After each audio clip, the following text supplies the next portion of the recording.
প্রত্যেকটি পরিবারের জন্য, মানুষ নয় পরিবার হিসাবে আমরা বাংলাদেশে কতগুলো পরিবার আছে সেই পরিবারগুলোকে আমরা নির্দিষ্ট করব এবং প্রতি পরিবারকে আমরা রাষ্ট্রের পক্ষ থেকে একটি ফ্যামিলি কার্ড দিব। কি কার্ড? ফ্যামিলি কার্ড দিব।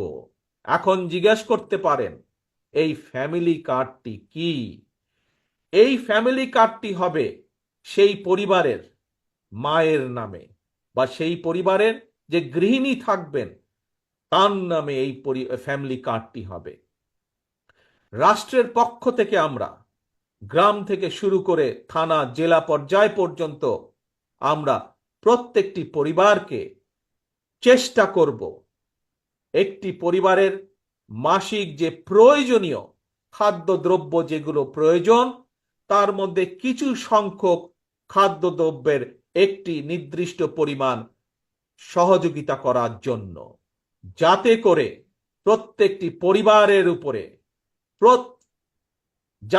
প্রত্যেকটি পরিবার মাস শেষে রাষ্ট্রের এই সহযোগিতা পেলে কিছুটা হলেও তাদের স্বস্তি বোধ হয়, কিছুটা হলেও তারা নিজেদের যে সেভিংস, নিজেদের যে সঞ্চয় সেটির পরিমাণ বৃদ্ধি করতে সক্ষম হয়।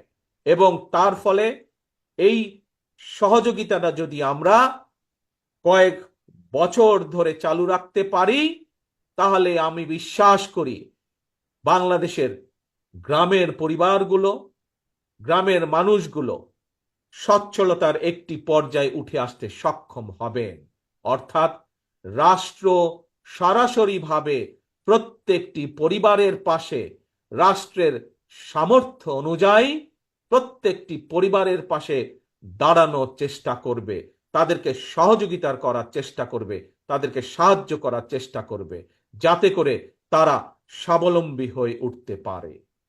প্রিয় সহকর্মীবৃন্দ, দেশ এবং জাতির ব্যাপারে, দেশ এবং জাতিকে নিয়ে একজন রাজনৈতিক কর্মী হিসাবে আমার আরো কিছু পরিকল্পনা আছে, যেই পরিকল্পনাগুলো পর্যায়ক্রমিকভাবে আমি আপনাদের সামনে ধীরে ধীরে তুলে ধরব।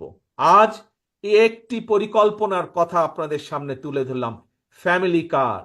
এবং এই কার্ডের আমি আগেই বলেছি এই কার্ডটি কার নামে হবে? এই কার্ডটি সেই পরিবারের গৃহিণী, 4 জনের একটি পরিবার, রাষ্ট্রের পক্ষ থেকে সহযোগিতা প্রদান করা হবে এবং এই ফ্যামিলি কার্ডটি হবে সেই পরিবারের মা বা সেই পরিবারের যে গৃহিণী থাকবেন তার নামে, যাতে করে আমরা বাংলাদেশের অর্ধেক জনসংখ্যার অর্ধেক হচ্ছে নারী, যাতে করে আমরা নারীদের ক্ষমতায়ন বৃদ্ধি করতে পারি, যাতে করে স্বাবলম্বী করে তুলতে পারি আমরা বাংলাদেশের মা বোনকে, সেটিও হবে তার অন্যতম একটি লক্ষ্য এই ফ্যামিলি কার্ডের।